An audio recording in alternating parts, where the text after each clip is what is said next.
এই মুহূর্তে আবহাওয়ার গুরুত্বপূর্ণ খবর। ঘূর্ণিঝড় মন্থার প্রভাবে বাংলাদেশের বিস্তীর্ণ অঞ্চলে মাঝারি থেকে ভারী বর্ষণ হচ্ছে। সেই সঙ্গে বঙ্গোপসাগরে নতুন ঘূর্ণিঝড়ের জন্ম হচ্ছে।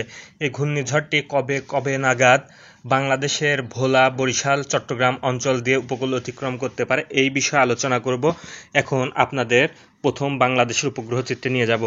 বাংলাদেশের উপগ্রহ চিত্রে দেখতে পাচ্ছেন সমগ্র রংপুর বিভাগ, রাজশাহী বিভাগ, বৃহত্তর ময়মনসিংহ অঞ্চল, সিলেট অঞ্চলের বিস্তীর্ণ অঞ্চল জুড়ে বিভিন্ন ধারার বৃষ্টিপাত হচ্ছে।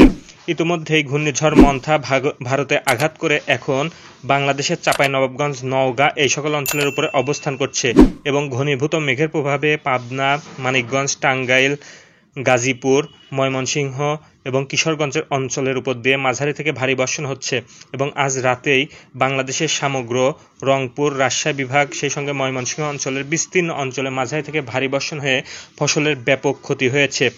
এই ঘূর্ণিঝড় মন্থা লঘুচাপ আকারে চাঁপাইনবাবগঞ্জ, নওগাঁর উপর থেকে ধীরে ধীরে ক্রমশ পূর্ব দিকে অগ্রসর হয়ে টাঙ্গাইল, ময়মনসিংহ দিকের অগ্রসর হচ্ছে এবং আগামী 24 ঘন্টার মধ্যে এটি আরও পূর্ব দিকে অগ্রসর হয়ে ব্রাহ্মণবাড়িয়া, ভারতের ত্রিপুরা অঞ্চলের দিকে অগ্রসর হয়ে বিলীন হয়ে যাবে। ফলে এই সকল অঞ্চলে আগামী 2রা নভেম্বর পর্যন্ত ভারী বর্ষণ হওয়ার সম্ভাবনা আছে। বাংলাদেশের পশ্চিমে ভারতের বিস্তীর্ণ অঞ্চল জুড়ে আকাশ মেঘাচ্ছন্ন রয়েছে। মেঘমালা ধীরে ধীরে পূর্ব দিকে অগ্রসর হয়ে বাংলাদেশের উপরে অবস্থান তৈরি করবে। সেই সঙ্গে আগামী 2 থেকে 3 দিন বাংলাদেশের বিস্তীর্ণ অঞ্চলে আকাশ আংশিক মেঘলা থেকে মেঘাচ্ছন্ন থাকার সম্ভাবনা আছে। এদিকে বাংলাদেশের দক্ষিণে ভারতের আন্দামান নিকোবর দ্বীপপুঞ্জ এবং মিয়ানমারের দক্ষিণ অঞ্চলের উপরে একটি লঘুচাপ অবস্থান করছে এবং লঘুচাপটি 24 থেকে 48 ঘন্টার মধ্যে আরও শক্তি সঞ্চয় করে এটি প্রথমে মিয়ানমারের উপকূল অঞ্চলের দিকে অগ্রসর হতে থাকবে এবং পরবর্তীতে কিছুটা টার্ন নিয়ে এটি বঙ্গোপসাগরে নেমে আসবে এবং উত্তর মধ্য বঙ্গোপসাগরে অবস্থান করে এটি গভীর নিম্নচাপে পরিণত হবে এবং আগামী 5ই নভেম্বর বাংলাদেশের উপকূলবর্তী অঞ্চলে এসে এটি ঘূর্ণিঝড়ে পরিণত হতে পারে এবং ঘূর্ণিঝড়টি ধীরে ধীরে আরও উত্তর পূর্ব দিকে অগ্রসর হয়ে আগামী 6 নভেম্বর ভোর রাতে বরিশাল, পটুয়াখালীর উপকূল অঞ্চল এবং ভোলা, হাতিয়া, ফেনী, চট্টগ্রাম হয়ে এটি ভারতের ত্রিপুরা, মিজোরামের দিকে অগ্রসর হবে। ফলে ঘূর্ণিঝড়টি শক্তি সঞ্চয় করে পরিপূর্ণরূপে বাংলাদেশের উপকূল অঞ্চলে আঘাত করতে পারে সরাসরি। ফলে বাংলাদেশের সমগ্র বরিশাল বিভাগ, কুমিল্লা অঞ্চল, নোয়াখালী, ফেনী, চট্টগ্রাম, কক্সবাজার এই সকল অঞ্চলে ভারী থেকে অতি ভারী বর্ষণ হতে পারে এবং দমকা ঝড়ো হাওয়া বয়ে যাওয়ার সম্ভাবনা আছে। দেশের উত্তর অঞ্চলে ঘূর্ণিঝড় মন্থার প্রভাবে ব্যাপক ভারী বর্ষণ হলেও দক্ষিণ অঞ্চলের বরিশাল, বৃহত্তর ফরিদপুর অঞ্চল, কুমিল্লা এবং চট্টগ্রাম অঞ্চলে তেমন বৃষ্টিপাতের উপস্থিতি ছিল না।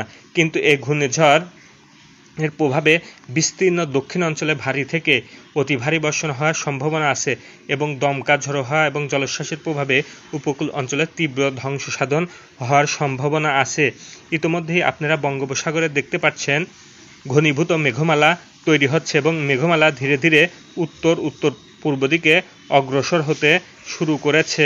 যেহেতু বঙ্গোপসাগর ধীরে ধীরে উত্তাল হতে শুরু করেছে এবং দেশের অভ্যন্তরে ব্যাপক বৃষ্টিপাত হচ্ছে, ফলে 2 নিম্নচাপ লঘুচাপের প্রভাবে বাংলাদেশের বিস্তীর্ণ অঞ্চল জুড়ে নভেম্বর মাসের প্রথম সপ্তাহ জুড়েই ভারী থেকে অতি ভারী বর্ষণ হওয়ার সম্ভাবনা আছে। এই বৃষ্টি বাদল কেটে যাওয়ার পরে ধীরে ধীরে বাংলাদেশের শীতল আবহাওয়া বিরাজ করতে পারে। ইতিমধ্যেই পশ্চিমবঙ্গের দক্ষিণ পশ্চিম অঞ্চলের আবহাওয়া স্বাভাবিক হতে শুরু করেছে এবং উত্তর অঞ্চলের বিস্তীর্ণ এলাকা জুড়ে, সেই সঙ্গে আসাম, ত্রিপুরা এই সকল অঞ্চলে কিছুটা হালকা বৃষ্টিপাত হচ্ছে। বাংলাদেশের উপরে অবস্থান করা মেঘমালা পূর্ব দিকে অগ্রসর হলে পরবর্তীতে ভারতের ত্রিপুরা, শিলচর, করিমগঞ্জ এই সকল অঞ্চলে কিছুটা মাঝারি ধরনের বর্ষণ হওয়ার সম্ভাবনা আছে। এছাড়া সমগ্র বরিশাল বিভাগ, বৃহত্তর ফরিদপুর অঞ্চল, কুমিল্লা অঞ্চল এবং চট্টগ্রাম বিভাগের আবহাওয়া স্বাভাবিক আছে এবং আকাশে কিছুটা আংশিক মেঘলা বা ঘোলাটে ভাব লক্ষ্য করা যাচ্ছে। বাংলাদেশে গত 24 ঘন্টায় তেঁতুলিয়াতে 162 মিলিমিটার, বগুড়ায় 76 মিলিমিটার এবং বাংলাদেশের নওগাঁ জেলাতে 81 মিলিমিটার বৃষ্টিপাত রেকর্ড করা হয়েছে। এছাড়া বাংলাদেশের যত বৃষ্টিপাত হয়েছে তার সকলটাই ছিল রংপুর এবং রাজশাহী, ময়মনসিংহ বিভাগের মধ্যে।